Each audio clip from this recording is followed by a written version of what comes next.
My lords and ladies, dear patrons, I am Lord Blood-Rah, and you have come home to the Cathode Zone, where each week we will explore the shadowy depths of old-time TV. Space exploration has always been a dangerous undertaking. Lives have been lost even in the development of the means to get us into space, let alone the various dangers that will surely await us there. The crew of the Meridian are about to discover one of those dangers firsthand. From the dim, distant year of 1952 comes the tale Red Dust from Tales of Tomorrow. This episode stars Lex Baxter, who traded in his loincloth from films like Tarzan Savage Fury and Tarzan and the Slave Girl for a jumpsuit to play the ship's commander. Let's see how he does in part 1 of Red Dust from Tales of Tomorrow.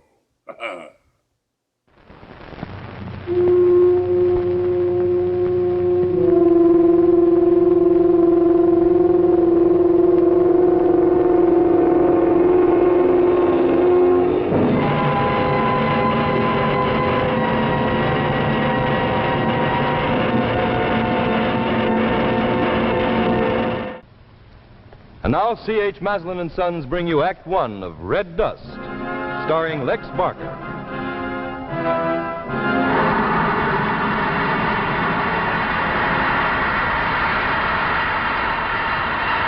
Well, we're off again. On our way home. First men to reach Alpha Centauri. The first men to reach a solar system outside our own and live to tell it. Except the two of us we left buried back there under that red dust. Look, Charlie, before you start crying about Kelly and Schwartz, remember we've got a long way to go before we reach Earth. So save your tears till then. You may need them for yourself. That's being very realistic.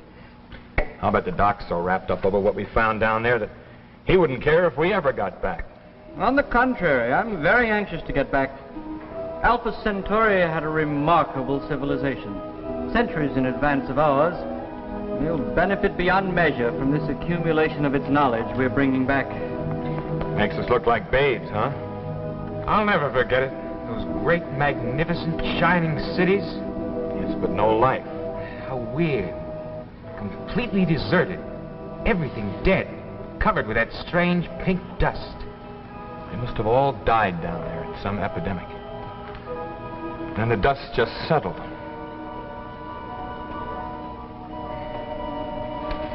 Those papers you found there say anything about it, Doc? Well, I haven't had a chance to look through them fully yet. Say, where'd all this dust come from? We must have picked some of it up before we left. I thought we cleaned up the ship thoroughly. We were so careful. Let's see. It's that red dust from Alpha. It's all over the place. Boy, will I be glad to get back to Pittsburgh. Yes, it's the same dust that was covering Planet A. Strange how persistent.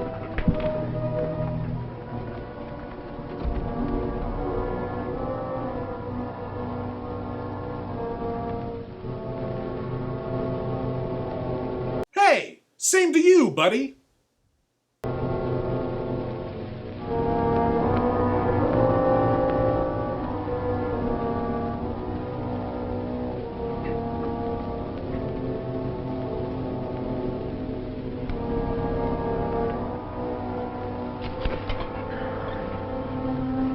Hey, Kurt, Yeah? take a look. At what? The dust. It's growing. It's what? Well, I'll be... There wasn't that much there yesterday. I tell you, it's growing. Well, it sure is. No wonder I feel crawly. I feel it under my clothes, my skin. What's a little dust? We'll be going home soon. You're right, though. It is kind of crawly. It gets under your clothes. No wonder I've been itching. Something alive about this dust. I don't like the way it grows. Well, forget about it. But we should have brought along as a housemaid. A pretty one.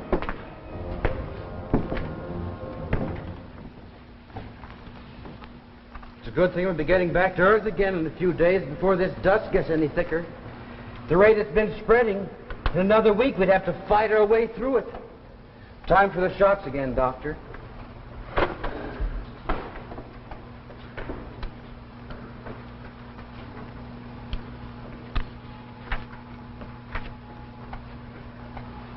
Good heavens. Was that the radiation shot? Sure. Have we all been getting them? Well, except Kelly and Schwartz, before we landed on Alpha Centauri, they claimed they were allergic. They got reactions. They didn't think they needed them. That cost them their lives. What? But we checked before we landed. There was no radiation on Alpha. The radiation is there. On my finger. The dust? Dust. But I thought that they caught something that we didn't, that we were immune to somehow. Oh, it couldn't be the dust. Well, the ship's full of it. Our skin, our clothes. Then why did we survive? The radiation shots? Apparently.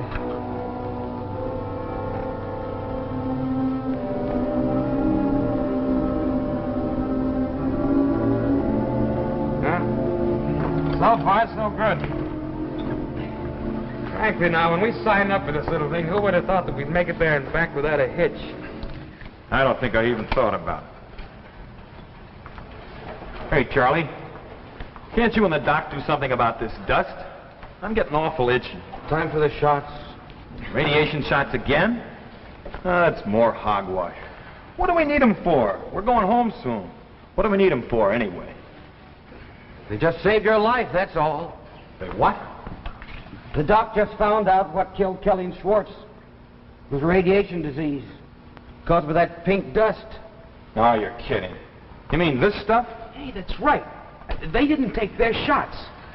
It was the dust after all, and the reason we're alive is because of these shots. Ouch! Take it easy, Charlie.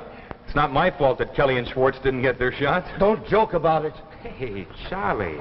We're just as upset about this as you are, but there's nothing we can do about it now. Yeah, they knew when they came along what the chances were. 2 men lost on an expedition like this, that's not so bad.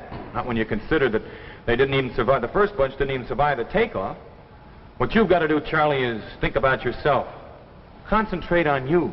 Yeah, you're just like the doctor. You don't care about anything but yourself.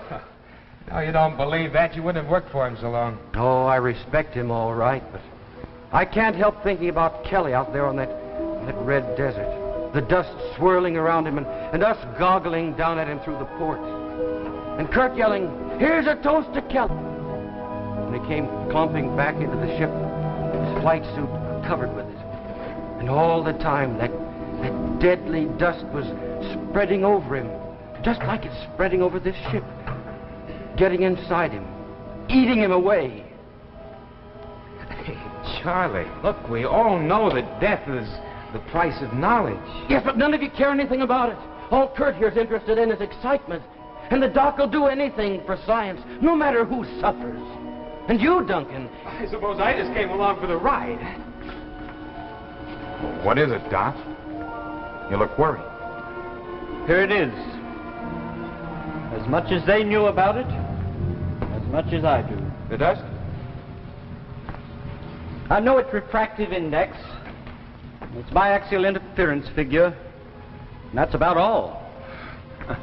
Thanks, that makes it as clear as a foggy night. It's a weird sort of radioactive life, a virus that attacks any living matter that comes near it. Radiation, huh? Well, then we're safe. No, I'm afraid not. Our shots just slowed it down. Slowed it down? You mean then... Just temporarily. But they can't stop it. And we've got it too, like Kelly and Schwartz. Have we, Doc? Have we? Yes. And once it gets going, there's no stopping it. They found that out on Alpha Centauri. These little specks are alive and deadly. Yeah, but Doc, if the shots slowed it down... The shots only take care of the radioactivity, but once that dust gets anywhere near you, its penetrating power is amazing. Its tiny crystals settle in every cell of your body and begin to grow and radiate. Blocking off the radioactivity only seems to prevent quick death. It seems to have no effect at all on the growth of the crystals. And once they come anywhere near a vital organ... How long have we got? By attacking the radiation, slowing it down, perhaps 10 or at best 15 years. 10 years? 10 years to die in? But we can't let that happen. You've got to do something. There's nothing I can do, Charlie, not even for myself. But to die like that, waiting for... Charlie, snap out of it. That dust searing the life out of us. Charlie, it's just another medical problem for the doc and the boys at Science Center to figure out. They've got 10 years to do it in a breeze. They didn't come up with an answer in Alpha Centauri, did they? You're gonna die, Kurt. Big, brave Kurt. You're just like all the rest of us. You try to prove all the time that you're better, but you're gonna die. Kurt, stop it. Can't you see he's hysterical? Well, he had it coming to him. Charlie, you're just tired. Get some rest. Got a grip on yourself. Well, that's the way it's gonna be. What this needs is a drink.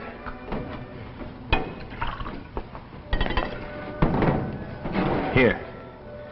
To the dust. Ashes to ashes, dust to dust. Ha red dust. You just can't resist showing off, can you, Kurt? Now, don't you start, Doc. Not starting anything, but I'm not afraid to admit that I'm just plain scared. Now, the way I figure it is, we're 10, maybe 15 years ahead of what we expected to be when we started on this little excursion. And boy, I can do a lot with 15 years. A girl on every planet, huh? Well, let's face it, I'm 35 now, and in 15 years I'll be 50. Who wants to live any longer than that? 15 years and then... Maybe you're right. If they have that much time, our scientists ought to be able to find some way to stop it. Whatever. Trying to throw himself out the airlock. Go on, Doc. Tell him the rest. The result of our fine expedition. Tell him what we're bringing back. Death to every man, woman, and child on Earth. What are you trying to do, you crazy thing? Get out of here! You don't want to live, I do. Charlie! Mine. That's the ship. That's blood crying. Duncan! Help, quick! Quick! The airlock!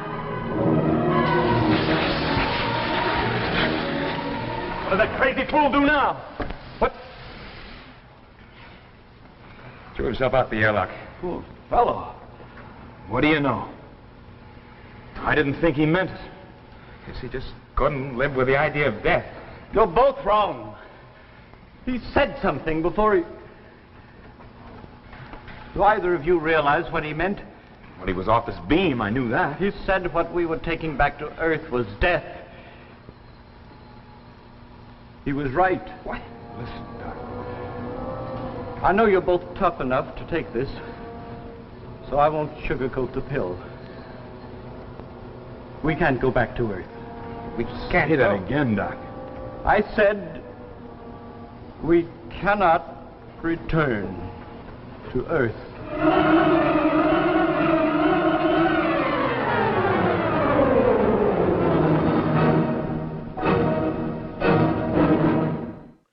Okay, first of all, I have to point out that it seems not only is smoking allowed on the spaceship, but there's also a drinks cart. Thank you, 1952. And, you know, not to take anything away from the tension of this story, but let's look at it practically, okay? With the radiation shots, they have about 10 to 15 years left to live. It sounds like it changed midstream there. It's possible science may find a cure for the red dust in that time, but if they don't, it's 10 years. So it's not like it's an immediate death sentence. And can't go back to Earth? There's always quarantine. Maybe somewhere uninhabited, like the Arctic. That way the dust can be studied and... Oh. But if they don't find a cure, that means 10 years in a quarantine cell in the Arctic. Well, that's not good. Never mind what I said before. They're screwed. Let's see if they can unscrew themselves as we go on to part 2 of Red Dust from Tales of Tomorrow. Whew, what was I thinking? They're really screwed.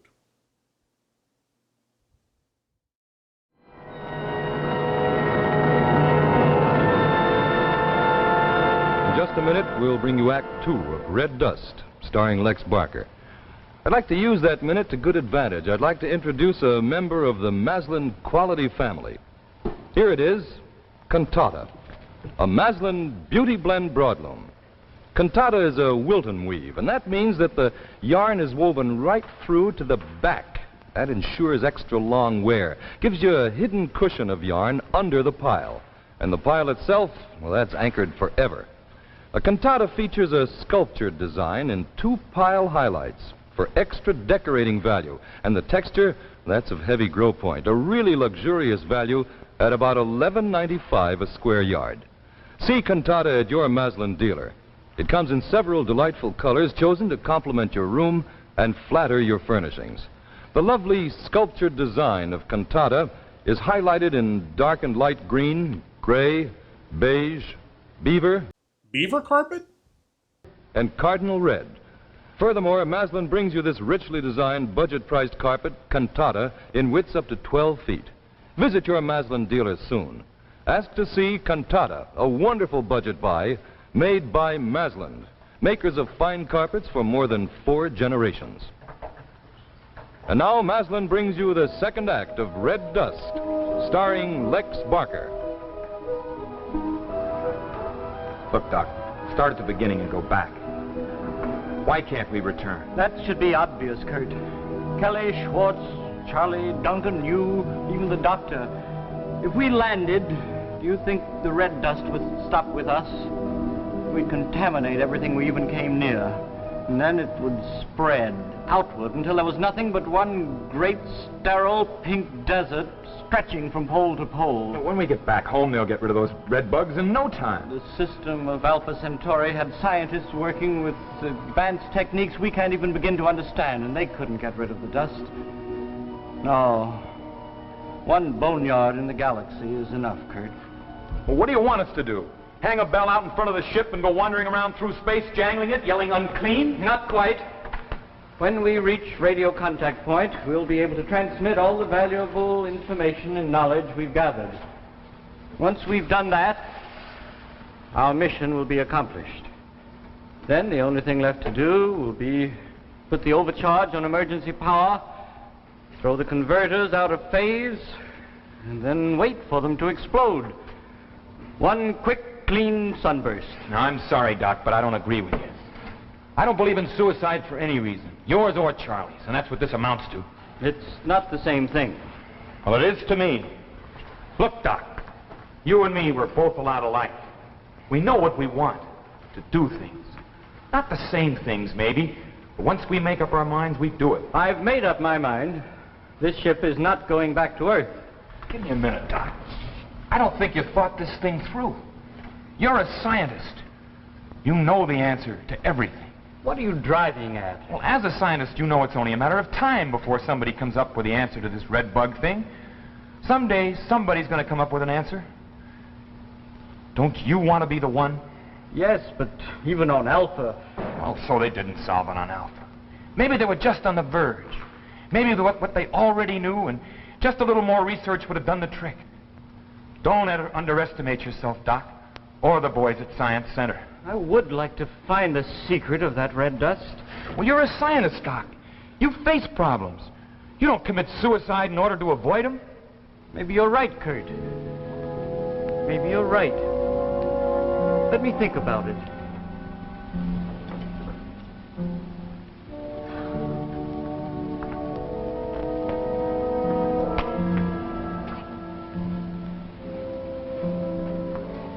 Well, how'd I do, Dunk, old boy? Maybe you're right, Kurt. But I don't think so. Look, I just spent a lot of time talking old Davidson out of his screwy ideas. Now, I'm not going to waste any more on you.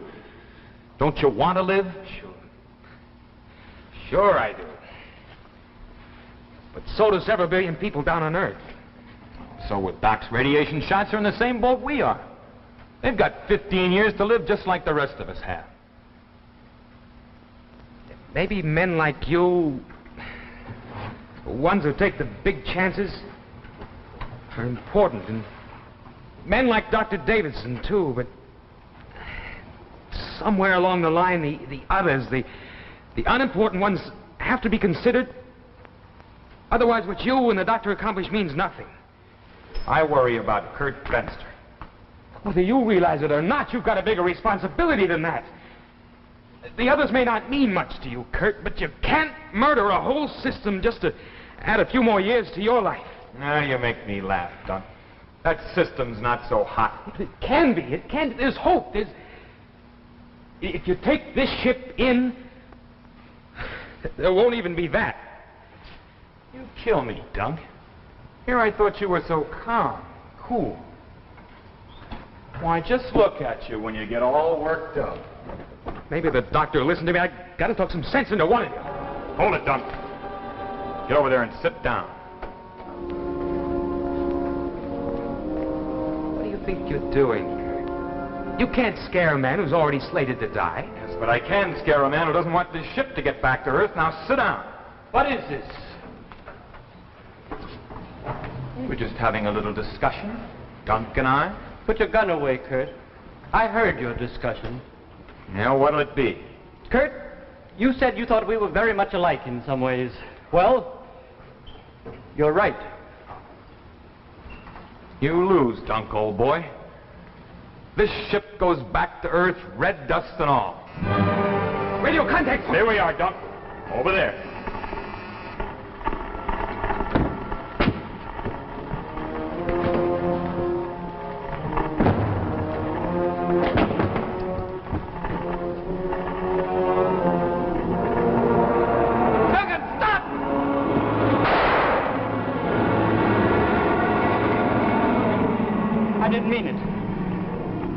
I just had to stop you from destroying the ship. Radio contact point L7 calling spaceship Meridian. Radio contact point L7 calling Meridian.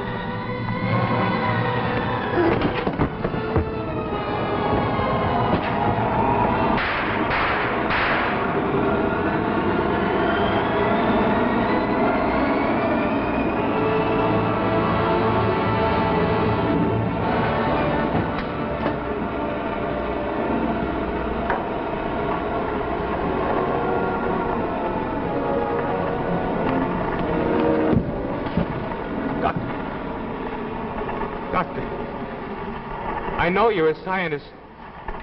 You mustn't take the Meridian back to Earth. Give them a chance. Radio point 7 calling spaceship Meridian. Radio contact point L7 calling Meridian.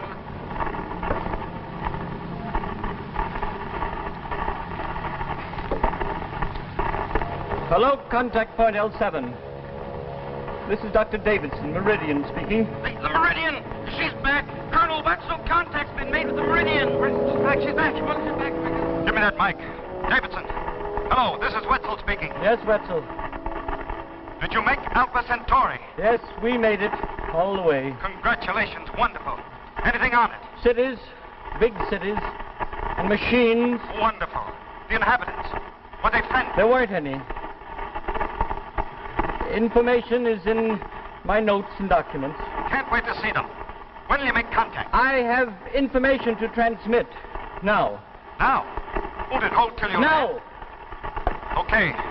Fire when ready.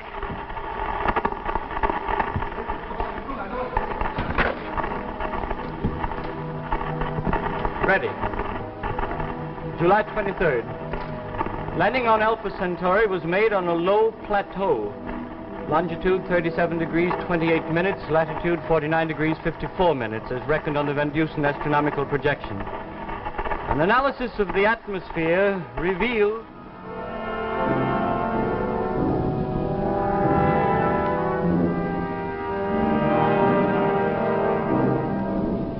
eventually tissue destruction reaches the point where death is inevitable. Furthermore, there is little possibility of developing a curative agent within the estimated 10 to 15 year margin between first contact and the complete destruction of all terrestrial life. Dr. Davidson? Dr. Davidson, are you still there? Yes, I'm still here. That is the sum of our information.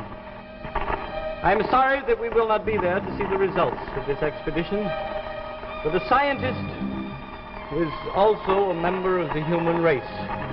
with responsibilities toward others, which he does not always realize until they are pointed out to him. Davidson, Dr. Davidson, where are you? What's happening?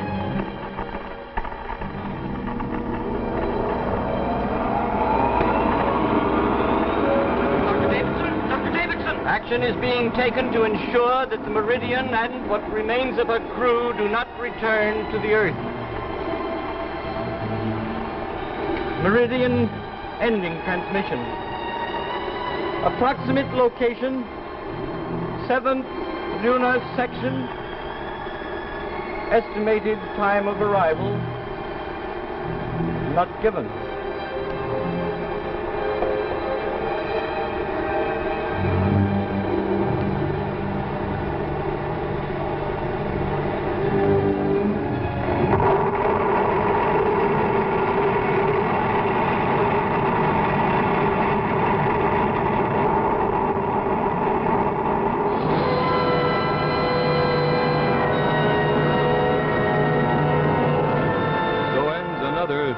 Tale of Tomorrow. Tonight's tale, Red Dust, starring Lex Barker.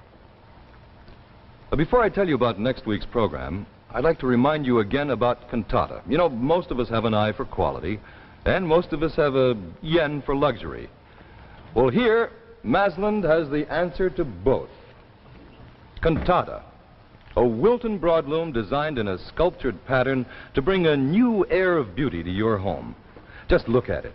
Notice the thickness. That's the result of the double pile, which is backed by a hidden cushion of yarn under the pile. The secret of cantata and its super quality. Another fine Masland Beauty Blend broadloom made with a tasteful flair for beauty on an economy slant. Cantata is available to you now at only about $11.95 a square yard. Drop in at your dealers and let the magic of Masland transform your home. Be sure to be on hand next week when Tales of Tomorrow will present The Golden Ingot, starring Gene Lockhart, and presenting a brilliant new discovery never before seen on television, Miss Monica Lovett. Brought to you by Chrysler, the name that makes news in watch bands. Here is real fashion magic, the expansion watch band that transforms any woman's watch into a modern bracelet watch. It's Golden Fantasy by Chrysler. Think of it. A bracelet watch usually costs $50 or more, but Golden Fantasy gives you this same style for only $9.95, tax included. So go to your jeweler, ask him to show you Golden Fantasy. See for yourself how Chrysler makes news in watch bands.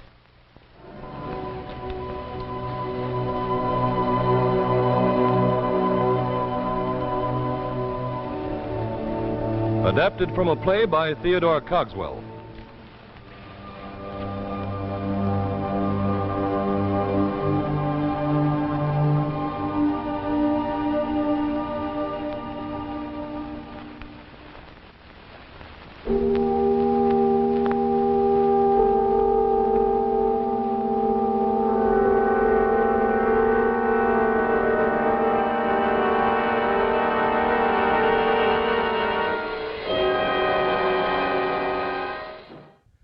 Well, that was bleak, but I think the doc made the right choice there.